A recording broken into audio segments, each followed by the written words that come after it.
anything specific anybody wants to focus on kind of before I was going to just go through um, some things I had in mind, but anything specific anybody want to cover?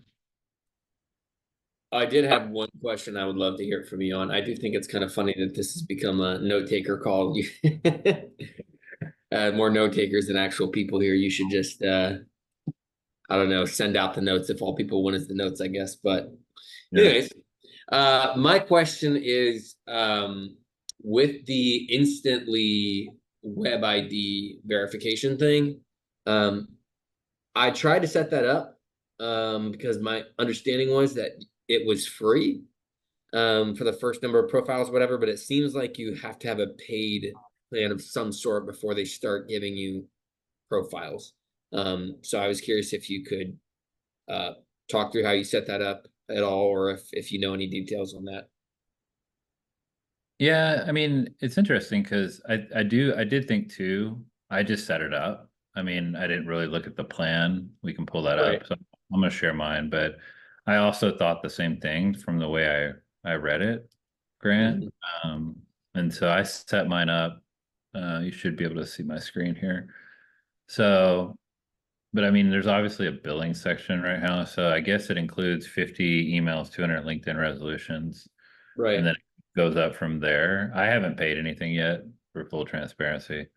Um, I guess I probably haven't collected that many yet either.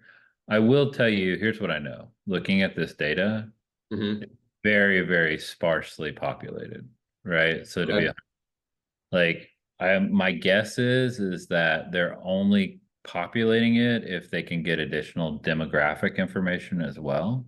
Mm. Because I have a tool on my website called Lucky Orange, and I'll just show it to you.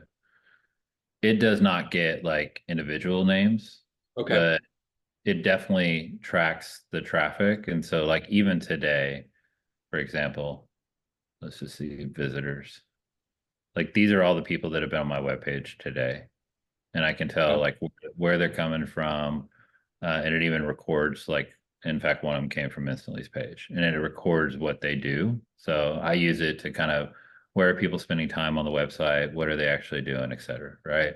Mm. Yeah. Um, so even today, since this morning, there's been 21 visitors, but according to Instantly, I've had what's today, the 23rd, zero, right? So Yeah. there's definitely a disconnect between true visitors and then visitors where what I see with all of these is that they have some demographic information, either an email, a phone number, a LinkedIn profile, et cetera.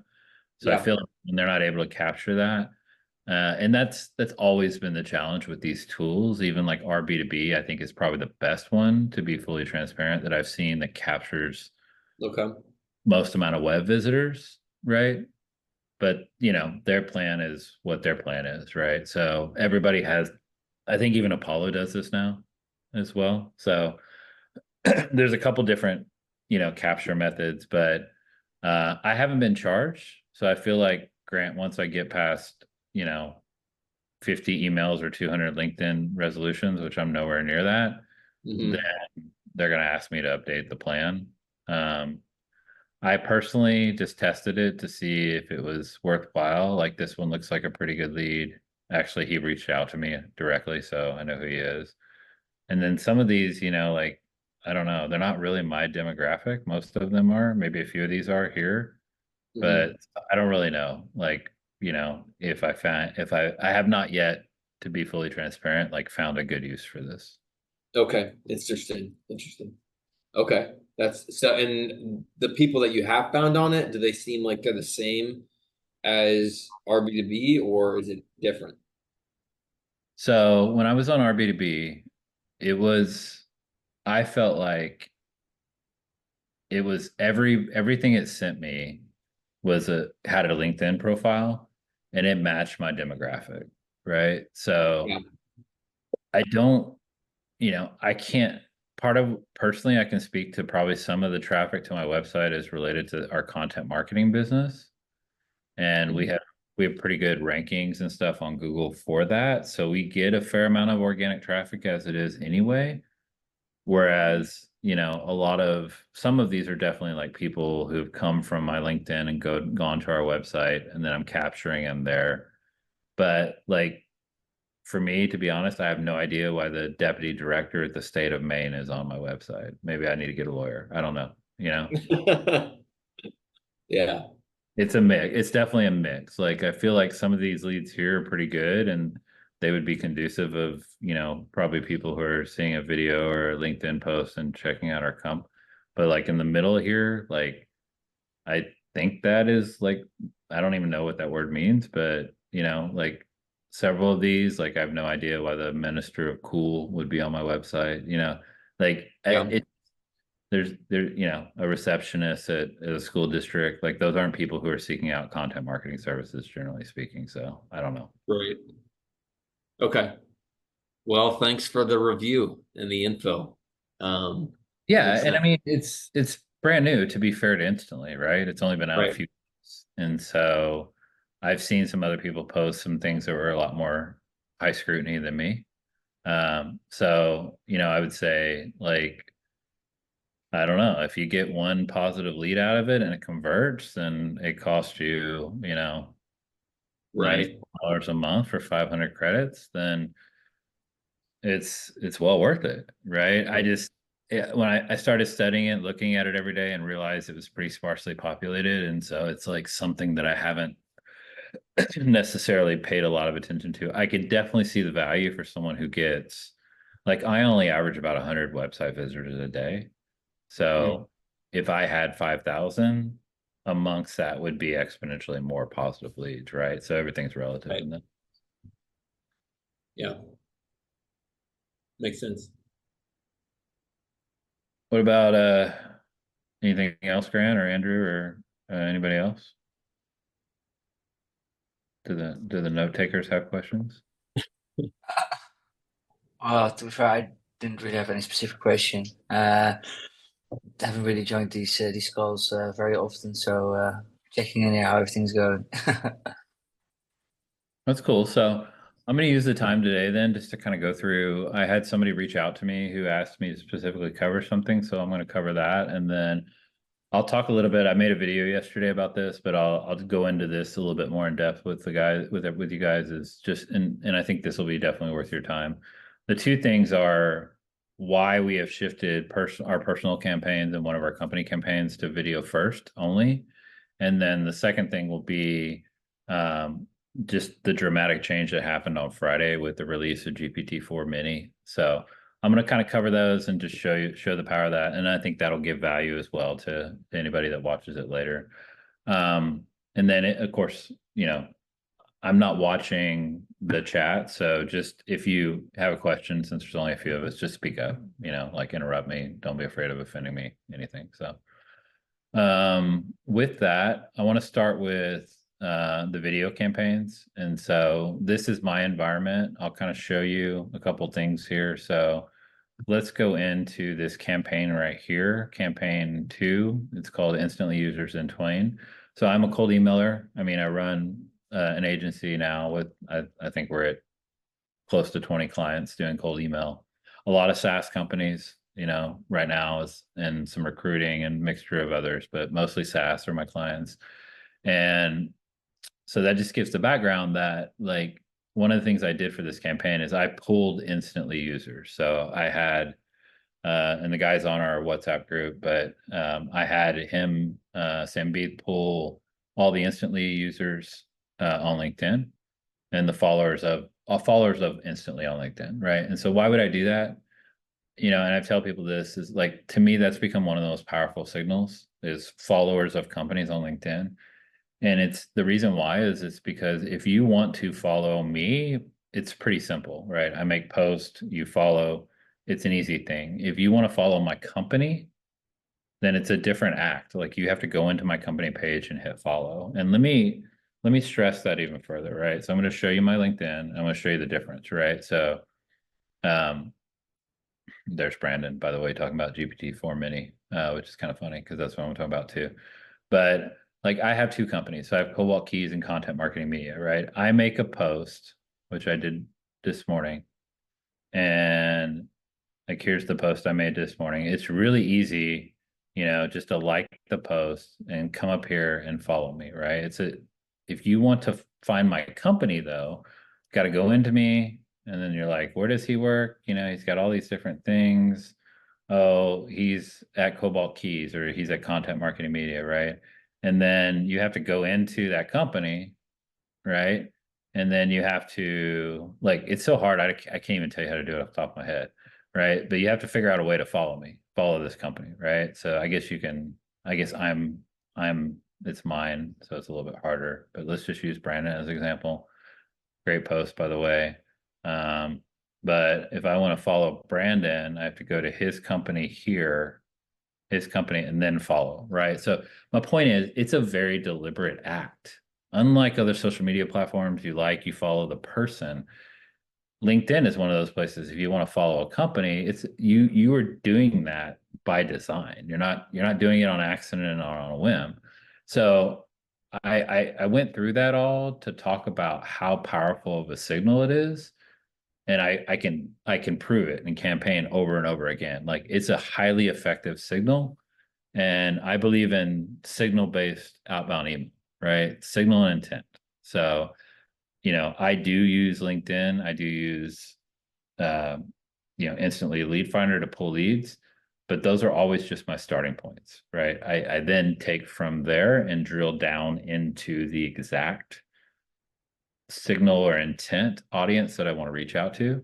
And so in this case, we used instantly followers. I pulled the leads uh, from that list and then enriched the emails from there. And I also use Twain. So Twain is a relatively new tool. It's built into Clay. And with Twain, this is just their UI, right? But you can write messages. And what's nice about it is that you basically build out your ideal customer profile, your problem and solution, your competitive advantage, some results, and your company name. These are all aspects of a cold email, or could be. And then it writes copy for you. Now I'm using it via the API. And so you just come in, you sign up for a subscription, which, by the way, is only $55 a month. So it's pretty ridiculous for being able to call unlimited to their API for 55 bucks. And I'm running a couple campaigns with this, and they're performing extremely well. So it's a combination of a different copy approach than I normally use, and video, right? And we'll get to the video in a minute. So um, that is kind of the back end of this campaign. Instantly followers using Twain. So I come into the campaign. You can see, I do not know what happened to my leads there. That is so weird. The leads are not showing up in the campaign. So let me see. Oh, I chose the wrong one. Sorry about that. So I moved them. So, and I definitely haven't sent 97,000 emails. So let me change the date so you can kind of see what we're doing this month. But it is the same concept. I just moved it over to a new campaign because I cleaned some of the research up. But anyway, I'll show you the actual campaign itself. So we come in and we do the sequences, and you can see it's not that impressive, right? So you're like, is this really all the guy wrote? I didn't. It's all done with AI, right? So the first thing here's where we're injecting that Twain personalization. And when I do it in Clay, the output is just one field, and then I inject it in instantly with the personalization. And then this is the GIF that comes from the video, right? So I'm going to show you this in preview, and it changes dramatically, right? So this is the Twain type of approach here, which is very like short and sweet. The nice thing is it's still highly dynamic, right? So this first sentence will change. This is relative to the business. I'm actually injecting my research into this sentence, and so it changes every single time. This is somewhat similar. This changes a little bit dynamically, and then this, I actually have it say this all the time in the output of Twain. So what's cool though is we're hitting inboxes with a GIF with a personalized video. So that's what we're going to walk through in a second with Reachly. But it's super cool. The approach is a little bit different, right? So no longer are the days where you're going to come in if you use this approach and you care so much about this. Now these numbers look good, but they're really not accurate of the results because people aren't really replying as much as they're just going in and booking calls, right? And I'm going to show you the real numbers just to give you a little bit of validation. So this campaign we started on, let's just say we got serious. We started sending at lower limits in the beginning. We'll say July 7th is the exact day. So we'll look at the numbers here before I get into, I think numbers matter, right? So refresh here. So normally I would care about the reply rate, which is pretty decent in this campaign. I'd care about the opportunities, which is good.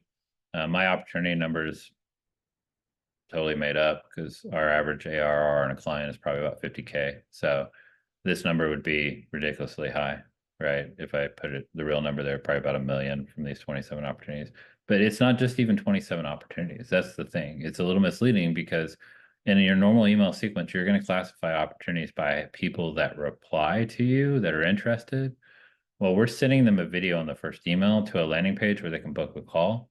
So all I care right now is how many meetings am I converting from these 2,267 leads, right? Which is ultimately somewhere around 4,400 emails sent, right? So that is one thing to stress, that if you end up trying this route or going this route, that your historical perspective of how you track results is going to change because people don't necessarily reply if they just book a call, right? Your normal sequences, they reply, you reply to them, trying to get them to book a call. This flips that upside down. It's still pretty good numerically, campaign wise. The responses are good, right? So if you kind of go through here, I mean, even the no's aren't bad. Like this guy, I love your emails. He still said no. Cool way of doing personalization at scale. This is a good lead, but even the no's are nice. Like, I'm not interested now, thanks. But unless it's free, you're talking to the wrong person. Well, nothing's free, but you get the point, right? It's booking calls, booking meetings, etc. These are all just replies from this week, from yesterday and today. So that's kind of cool because even when I get replies, they're nice. I think personally that's good for that's really good for your domain rating and helping increasing, the value of your replies. The next thing I would say is that what I would really measure this on, if I was looking at the analytics on it, is to say, okay, if I come into this campaign and I just look at it from the perspective of we've sent 3,600, 4,500 emails, and I go to my actual calendar, right? If I can spell, I'll pull that up here and look at the analytics of the calendar and go, okay, well, what does that look like for the same time period, right? So if I go from the 7th to today, right, 49 events, right? So 49 meetings have been created in that time period. So if I go back and do the math on that, and we'll pull up a little calculator here on the screen, maybe. So I don't even know if you can see that, but no, it wants to take over the screen. So let me switch that back. But if I were to do 2267 divided by 49, that means for every 46 emails I'm sending, if I'm doing that math correct, which I am, 46.2 emails that I'm sending, we're booking a call. So let's pause there for a minute before we go on. I know there's only a few of you on the call, but what if I came to you and said, well, no, you know what? I did 2267. That's not actually the right number. So let's not give myself so much credit. So 2267, I'm just going to do the real math. 2267 plus 1341 plus 947, right? So this number right here, I'm adding these three up. Actual total email sent is 4555. And then what did I say? The calendar bookings were 49. So divided by 49. So it's 92. So that's a little bit more palatable. But if I came to any of you guys on the call and I said, I can book you a call for every 92 meetings, 92, I can book you a meeting for every 92 emails I sent, would anybody take that deal? Yeah. Pretty Yep. crazy, right? Like, if it just flips conventional email upside down, right? It really does. It's like, and I've noticed this in the replies. So many people, the replies I get are, I've never seen an email, a cold video in my first email, right? So again, it's early to be transparent, but we're getting the same numbers across multiple accounts that we're running.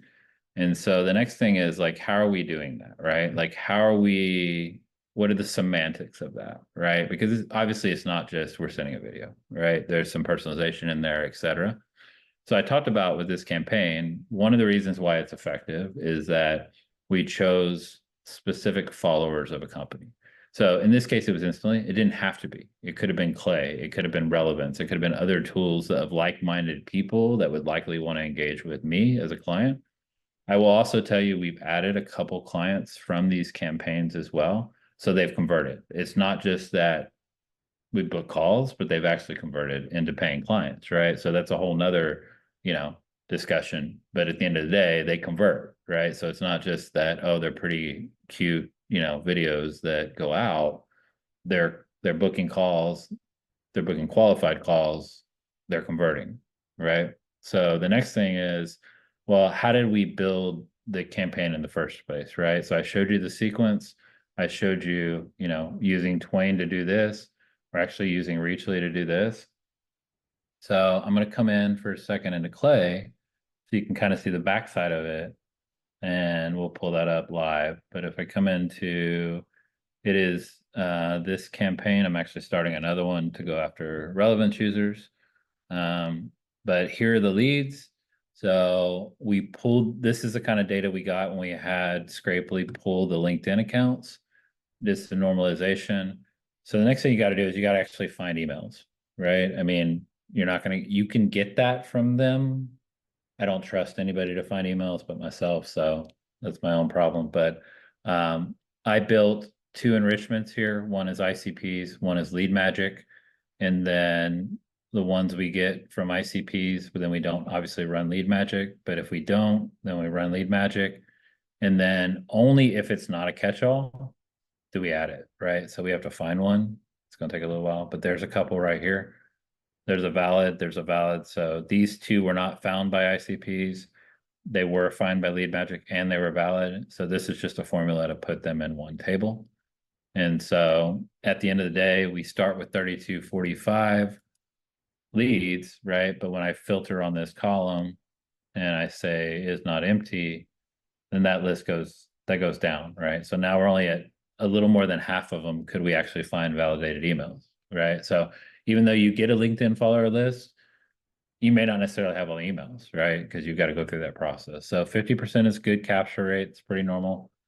We're going to do a little research with our AI. Now this is switched since I built this campaign. So we'll talk about this change in the second part of the conversation today. But previously, as you probably know, we use Cohere. We pull in the research on the business. We get that research output. And then this one is using Twain, right? So I'm going to show you now what Twain looks like. It is built into Clay. Please do, I mean, if you're going to do it at small samples, then obviously you can pay Clay to do it at 3 credits. I would tell you, if you're going to do this at any level of volume, go to twain.com, which is right here, pay $55 for their API key, then save yourself a lot of money. But the nice thing is the setup is here, right? So this is who you're reaching out to, and I inject that research column. And then this is very trigger and signal based. So my signal is, I noticed you were an instantly follower on LinkedIn. I'm one of their partners, right? It's a nice signal to interject with. Their name, their company name, and then the ICP. You can see I did not spend a lot of time doing this. Like I could have, but I didn't make it rocket science, right? I just customers looking for advanced lead gen and cold email. What are their problems? Getting leads on their calendar. What is the solution? I'm the solution, and here's why. And then I didn't even do social proof. Like I could have done social proof. I didn't.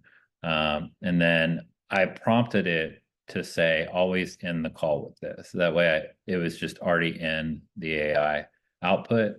So that's it. The cool thing about Twain, again, I don't have any kind of partnership with them. I'm not using them on every campaign. I've tested them now for a couple campaigns, my own, which is where I always test stuff. And then I have a client that's using them and is actually getting really good results with this approach. Um, but they create good copy and it still changes. It has a lot of similarities, but from a deliverability perspective, it's still unique for every single email, right? So I take that copy.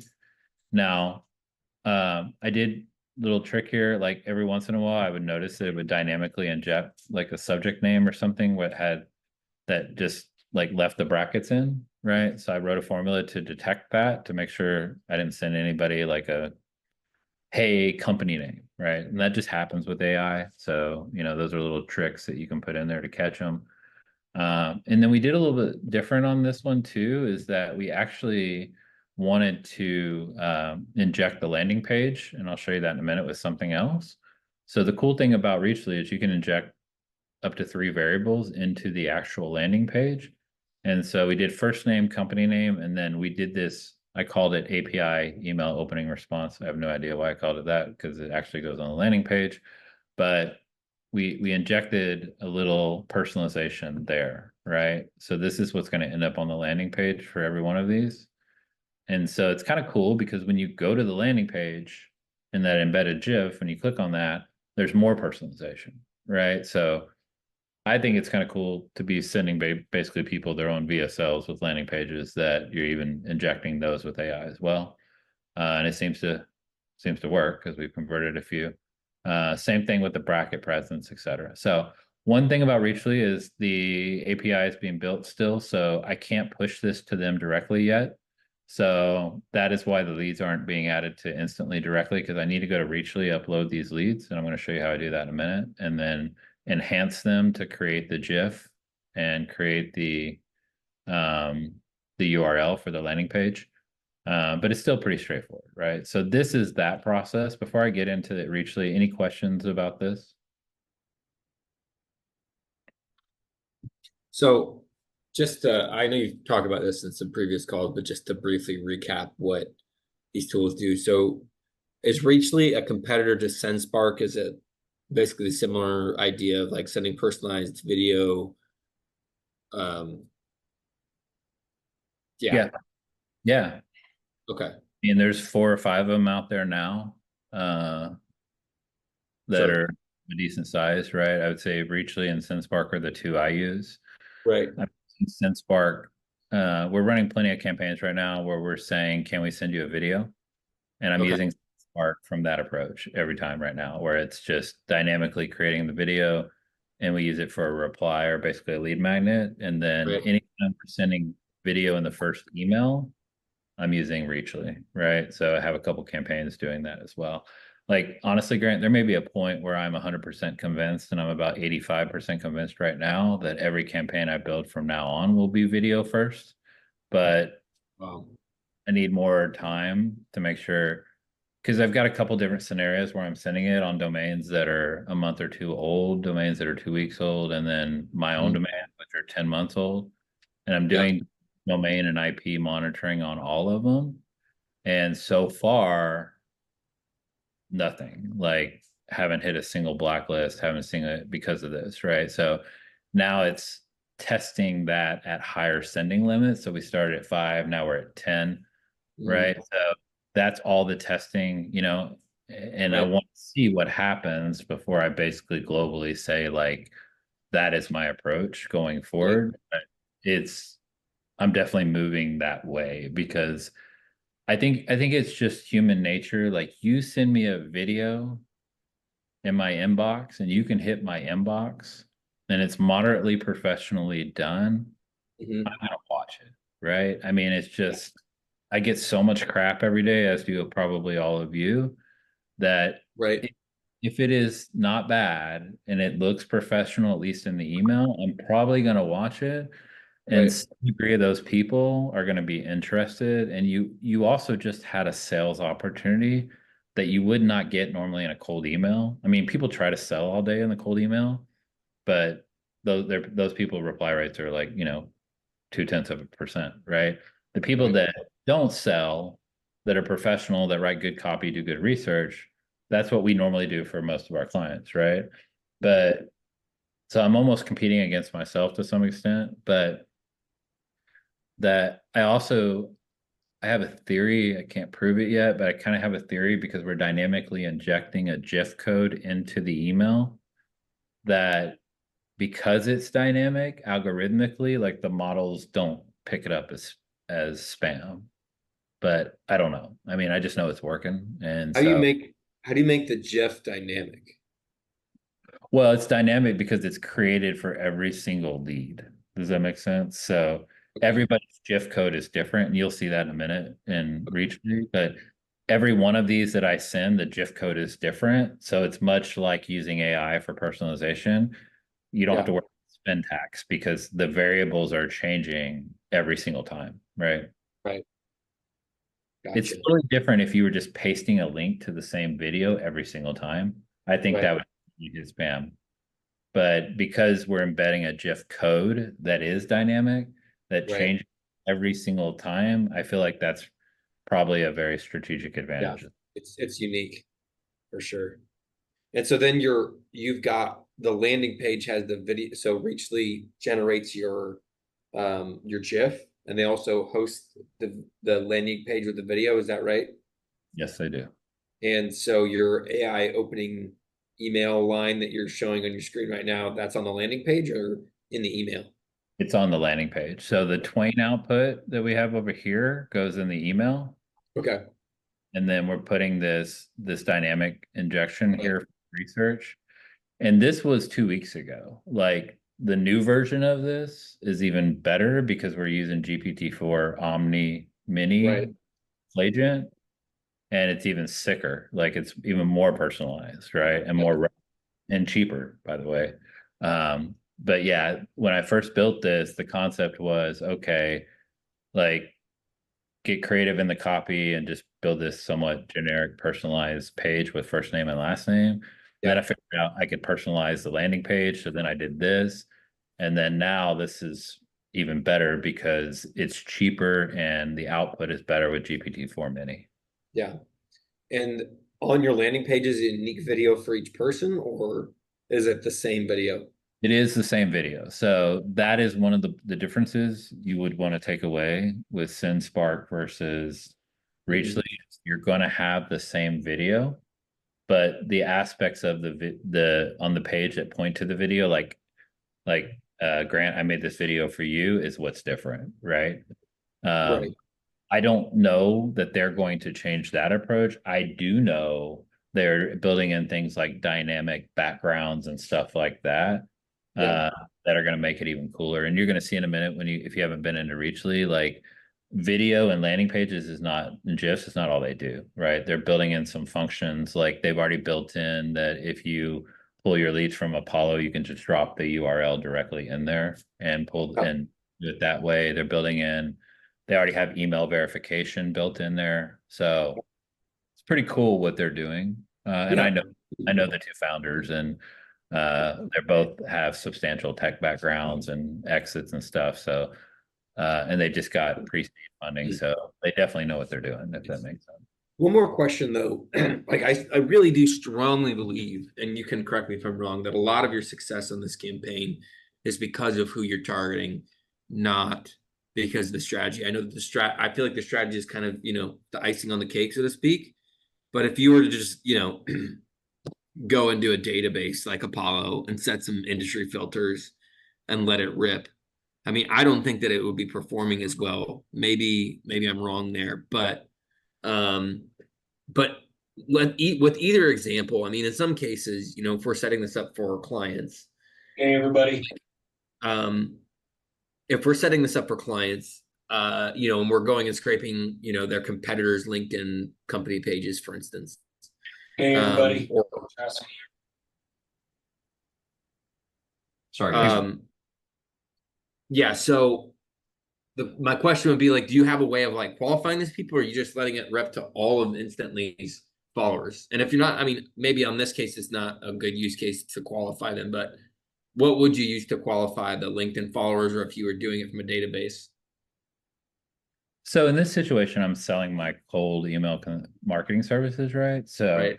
like I don't need to further qualify it, but I'll give you another example is I have a client that does, it's a SaaS company that do engagement software, and their engagement software only works in Slacks or Teams, right? So same exact approach, except what we did in that case is we focused on particular, we didn't actually pull followers, but we drilled it down by the tech that was being used by the company. So that's just one example of like, for me, this matches my ICP.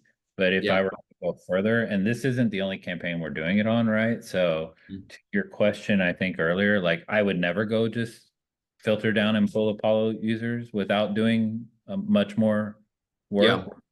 I think that's what everybody does, and it's a highly saturated market, and that's part of the challenge of why cold email campaigns don't work for a lot of people is because it's let's be cheap essentially up front and then wonder why we're getting cheap results, right? Like you have to do the work, and even if it's not expensive, you have to do the work on the front end to curate your list to the people that will truly buy for you and the people that are giving you signals that they're going to buy from you. So I would never not do that to answer your question. But Right.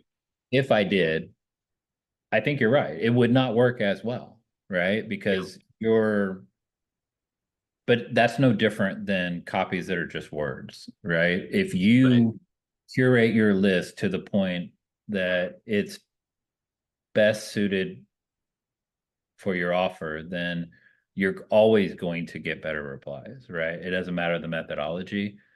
I have other campaigns running this, they're clients campaigns, which is why I'm not putting them on the screen. But at the end of the day, they are working equally as well, right? And if it doesn't matter, like in this case, I gave instantly LinkedIn followers. It doesn't matter what process goes on up front to make sure that that list is truly intent and signal based. As long as that is, and you do that effectively, then I think that is also part of the reason why video works even better. And I just go back to what I was saying earlier, which is like if someone puts a video in my inbox and it's moderately impressive, I'm going to watch it. Right. That does not apply to an email written in text. You know, and one of the things Reachly is about to release is voice drops. And I would almost make the same argument. Someone voice drops me something in my email, I'm probably going to listen to it. The problem is that I shouldn't say the problem. The challenge is, I think, is that it's unconventional, number one. It goes against all the rules of cold email to some extent, number two. And we're all greedy. Like we're all unhappy with sending 5 emails a day. Yeah. But the math on it works, right? I mean, like if you're sending, you cut your sending volume in half, as long as you can still book 100, one meeting per every 100, right? Right. It works, and it works better, right? So it's again, I caveat all that by saying, right, is that you have to have good infrastructure. You got to know what you're doing. I say this all the time, but it doesn't matter how good your copy, your video, your leads are. If you don't hit the inbox, then it's all irrelevant, right? So that part has to be a given. You have to be able to hit the inbox. I don't know if this works sending 25 emails. It very well might, but I haven't quite got to the point where I'm willing to test that yet. But it works. It converts and it works at 5 emails, right? And I can do the math and extrapolate that out to say, for anything, would you use this approach to get people to sign up for a free newsletter? Probably not. Yeah. You use it for a product that's $29 a month? Probably not. But if you have let's just say 1,000 a month is your ticket, like, and your average retention rate is 12 months. If one client is essentially $12,000, then why would you not? You could do this. I mean, I'm trying to do math in my head, but basically you could have hundreds of email accounts and domains before, and if you closed one client, it would take months to break even. Mhm. And that's how I look at things, right? Like that's how I look at it and explain it to my clients is email has always been very easy to explain from an ROI perspective. As long as you know what you can close, like if you can close 20% of the calls that get booked or whatever that number is, you know what bringing that customer in makes you from a revenue or an ARR perspective, then it's pretty easy to calculate the cost of domains. I mean, and instantly they're $15, email accounts are $5, right? And you get a decent spreadsheet together. And as long as you're selling something that you can equate to the amount of domains, emails, and the infrastructure it takes to run it, it's a pretty easy ROI argument, right? And that's the argument I make. And a lot of avenues of marketing, that is exponentially more subjective, right? There's a lot more variables you can't measure. I mean, obviously you can measure cost per click and things like that, but there's a lot of aspects of marketing that, the best answer to what it is the ROI is, well, impressions or views or, awareness, right? Which is hard to measure. This isn't hard to measure, if that makes sense, at least from my perspective. So great question though, Grant. I love the thinking through that. Let me run through Reacher real quick so you guys can see it. I will say, like, these guys are not asking me or telling me or requesting me to do anything. I only share stuff like this that I believe in, that works for me. Like, I don't talk about stuff that I haven't tested myself and hasn't gotten results. There's always things that I try that fail miserably. You just never see it, right? So I give you that caveat. But just to kind of give you some ideas, I've got a couple things in there. I'll show you the tables. So when you get into Reachly, you essentially can create a table. A table looks like this. So this is just an export of my actual leads that I showed you. And it's, you upload it and these are different columns, right? And then it creates the landing page. So I'll make sure, hopefully this is mine. No, it's not. Let me find mine versus a client. So I think this is mine. This is that exact table. Second here. Now, Josh, this looks similar to something I saw at the GHL summit last year. It's definitely a different company. Does this integrate with GHL at all, or is it you got to do the mappings and all that like you're doing? Yeah, not yet, Matt. So there's no integration at all with anything quite yet. It's all coming, right? So the API is what they're working on right now, and then that will give us the ability to integrate. So today it's very manual. Like you have to upload the Excel file, download the Excel file, but they're definitely weeks away from having the API ready. And then that will then say, okay, you can push it to GHL. They're also, I think this week or next week, they're launching like the direct connection to Instantly as well. So Nice. like you only have to import into Reachly and then you can push it out directly into Instantly. So little by little, but they just went live like a month ago, right? So they're catching up pretty quickly. Yeah, that's great. So this is what I was saying about the GIF. I don't know if you guys can see that there, but it is dynamic, right? There's definitely some components to it that are the same, but it has some dynamic features into it. In the platform, you can click it and actually see the GIF that gets created and copy the code. And then you see the dynamic landing page. And so here's my dynamic landing page right here for this lead. This is personalized here. This is the company's name is personalized. And then here is where we're dynamically injecting some of the text, and we're doing it in different places. You can do it anywhere on the landing page here as well. And so this is the aspects, Grant, to your question of the personalization. The first name here, company name, and then we do it here. But all of this is customizable, like colors, logos, calendar links, where you put stuff, etc. And then in V2, which they're also releasing, and you can see that kind of on their landing page. Let's see if I can just get their landing page here. It's gonna make me try to log in. Maybe this one will. Yeah, I was trying to find it. An example, but on their homepage, there's some examples of like their V2, which is really cool because then you can add like fact pages and question and answer, more testimonials, like almost becomes like a true web page, if that makes sense, versus a landing page. So that's pretty awesome. And then in the platform, this is what I was telling you about. So you upload your data and then they're building in just more and more enrichment, right? So here's where you create the landing page and the GIF. And then you can do company name cleanup, first name, job title, email verification. And then they're starting to add like even additional functions as well.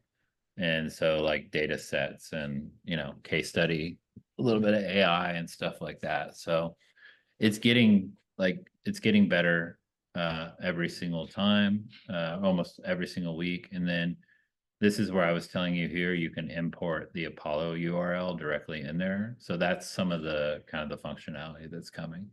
I'll show you real quickly this. So you can see page views and track data on page views as well. And so that's pretty awesome where you can just see like the number of page views, video views, and you can extrapolate this down to how many emails I sent versus how many are they're actually watching the video versus how many page views.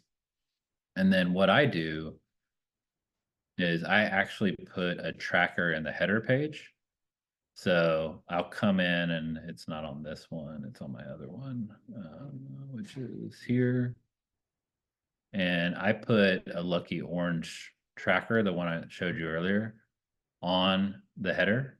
And so I can actually study the data and I'll show you my lucky orange here. Dude, so you could drop a pixel in there. That's freaking awesome. Yeah, that's one of my favorite things because I'm trying to get better. Like every weekend, I'll look at the data and go, okay, what are people doing on there? So I have here on my page, I've got that pixel, and this traffic, as you can tell, is dramatically higher than my own website, right? So I showed my own website earlier, right? But it's consistent and I can see like what people are doing on that link. I can watch a recording of what they're doing, etc., and figure out like, okay, are they watching? Are they scrolling down, looking at my calendar link? Are they watching the video? How long they're spending? And I've already got tons of data. Like today, we've had 75 views on the landing page itself, right? So even you could make the argument that even if like you're not converting as much as you want to, you're still making a crap load of impressions, right? So, it's cool because you can essentially design the landing page the way you want, and they're making it even better. So I don't have a lot of time left, only 10 minutes. So any questions real quick on Reachly before I move on? And the only plug I'll give them is you can sign up for free and try it yourself. So pretty easy, pretty intuitive. But any questions before I move on to the changes with GPT-4? All good? Okay. So this is probably to me, this was a pretty big inflection moment this week when GPT came out with 4 Omni because, I mean, in the beginning, we were all familiar with, uh 3.5 and then Turbo came out and that was like the one cheap one, right? Where everybody could use. It was affordable. You can do it for a bunch of different things. And since then, they came out with 4 Turbo, 4 Omni a month or two ago. And then Friday, OpenAI announced like GPT-4 Omni Mini, right? We're all like, whatever. It's cheaper, it's cooler, it's better, right? So that was cool till I realized personally like how powerful it was from a cost perspective, and then how powerful it was specifically when you build it into Claygent, right? Because Claygent is essentially, I don't have access to exactly how it's built. My theory is it's probably a call to Google's API for search combined with large language model, much like you can do in relevance and SERP and SERPer APIs. That's my theory. It's, you know, that API call through Google combined with, you know, just whatever model you're using. So in this case, it's GPT-4 Omni Mini, but it just did dramatically change the capability and the cost, right? And I think those are two things. When you get more capability and you get significantly less cost, that's huge, especially if you're running anything at any kind of scale, right? So I always use myself as to test these models, because then I know, is their output accurate, right? And who's going to be more critical of this than me, right? So in this table, and I did make a video yesterday about this to go through this a little bit more in depth, but Claygent, you know, is obviously in Clay. You can now select Mini, right? So I select Mini, and then it says you're a reporter, assume the reporter persona, look at the company name, domain. And here's the thing I want you to notice. I'm telling it the more relevant, the better, and utilize LinkedIn, Google, and any other sources. So I'm giving it multiple inputs, but I'm also telling it to do multiple things, right? So here's the headline. At the end of the day, this cost me 0.2 cents, right? So we've talked about in the group before, Perplexity, we've talked about Cohere, right? This for me is cheaper than it is in Cohere, right? So that's number one. Number two, in my opinion, is exponentially more accurate. So if I pull up this output and I look at it, number one, it's highly detailed and it's highly accurate. And this is what convinced me. Obviously, I ran it on thousands as well. But if you were to look at this output, you can see it knows I'm in Phoenix, it knows I'm the founder, and knows what we do, which, by the way, we do multiple things. So that's pretty specific. It went to my LinkedIn profile, not just me, but the business, and speaks to findings on my LinkedIn profile.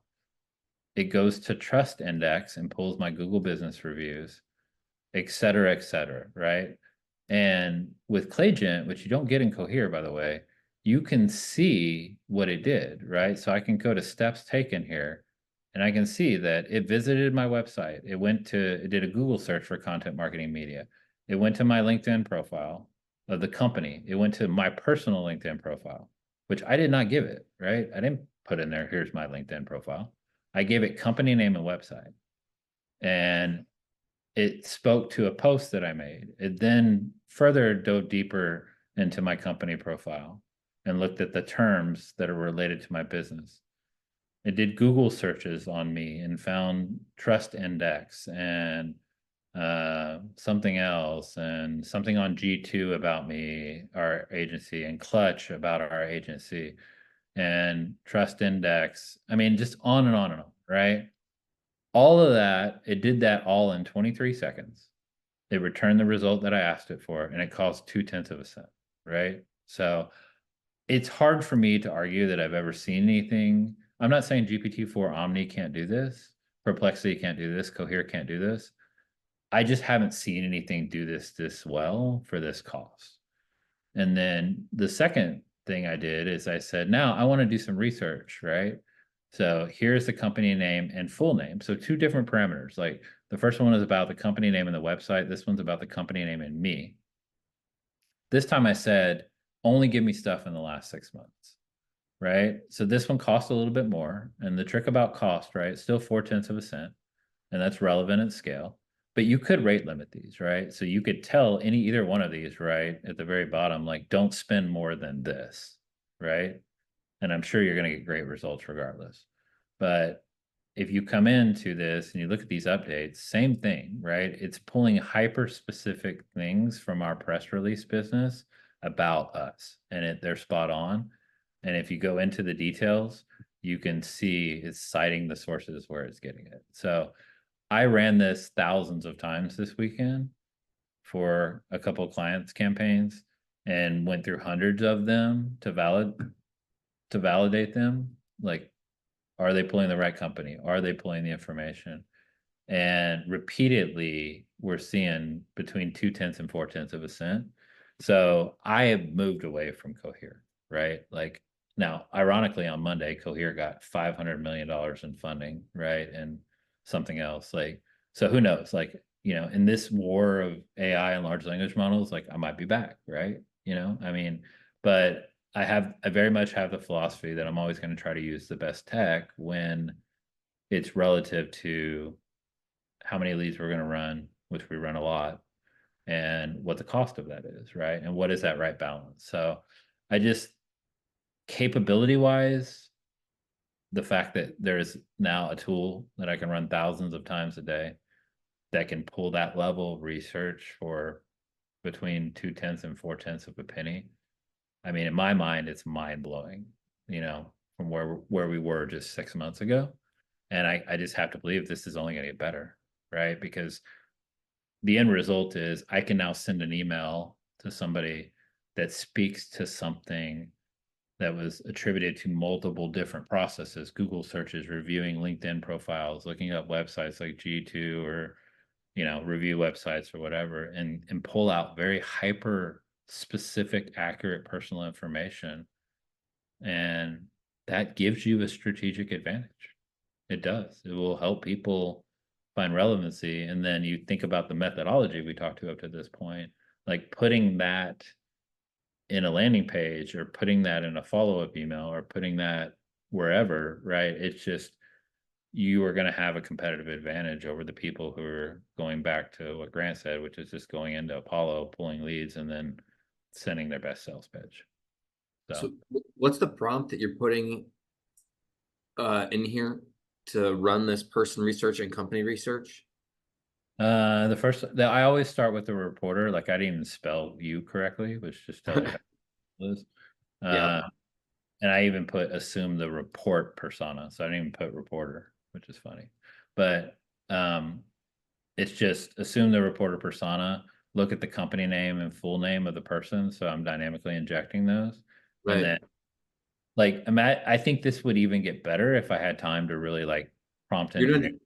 You're not even putting in the LinkedIn URL and website URL. You're just saying the company name and full name, find as much recent information based on a search. In this Uh, one. In the oh, other I one I see. do, right? So in the company one, Okay. right, I put company domain and company name. Okay. But like I guess and you're picking up on that, but the point is like the more specific you got with the injection of this prompt, it would probably be even better, right? Right.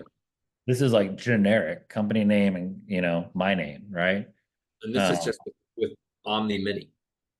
yeah, and this is Omni Mini, right? And so I would tell you, like, you can obviously go to Clay and pay 3 credits or 2 credits for Neon, but I mean, Well, quick question then. Like, would you, let's say you're doing research and Omni Mini isn't finding something, would you use Omni or would you use Neon? Because obviously Neon costs you 2 credits. You can use your own API key for Omni. yeah, I had Neon's only been out a week. I had it for a few weeks before that in beta testing. It's pretty freaking phenomenal itself. Mhm. Uh, all things equal, I think Mini seems to be as good as Neon. I don't think Clay knew that OpenAI was going to drop that model, Yeah. which is their own. But who knows? I mean, OpenAI did feature Clay on their webpage, right? So maybe Right. they, Right. for all I know, right? But maybe they're, I think Neon seems to be more of like go scrape and find Series D funding from this type of company. But Mini could be just as capable. I just haven't it's only been out since Right. Friday, so I haven't really Right. had time to push the limits on it. And how do you take these two pieces of research and turn them into actionable insights? Just by prompting. I Well, mean, like what are you doing then? What's your next step after you've done the Claygent research? I combine the two outputs and basically write a prompt that says, give me one paragraph that highlights the best of both. Okay. Like, and you put that in a cold email to somebody, or Yeah. like, are you saying something based on that, or you know? No, my general premise is the first paragraph is all about them. The second paragraph is a soft introduction of the offer. And Okay. then most campaigns, it's can we send you a video, a personalized video? Yeah. And in other campaigns, it's the research goes into the email because I believe in sending emails about them, not about me. Yeah. And then the video itself, the landing page, is injected with the personalization. Gotcha. So it kind of just depends on what approach you're taking. Yeah, and in some campaigns I use Twain, right? So like I don't necessarily have a rhyme or reason exactly how I do it. The one thing that all my approaches have in common is that they're intentionally meant to be highly professional, not salesy, and mostly about the person that I'm reaching out to. And I think that's what works really for a lot of our campaigns is because so many emails that people get are me telling you how great I am. Yeah. Okay. All right. Well, we're past the hour. I think I remotely accomplished both objectives I was trying to accomplish today. So, This was awesome. Thank you.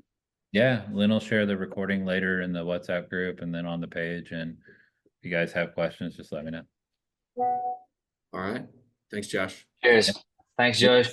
Welcome.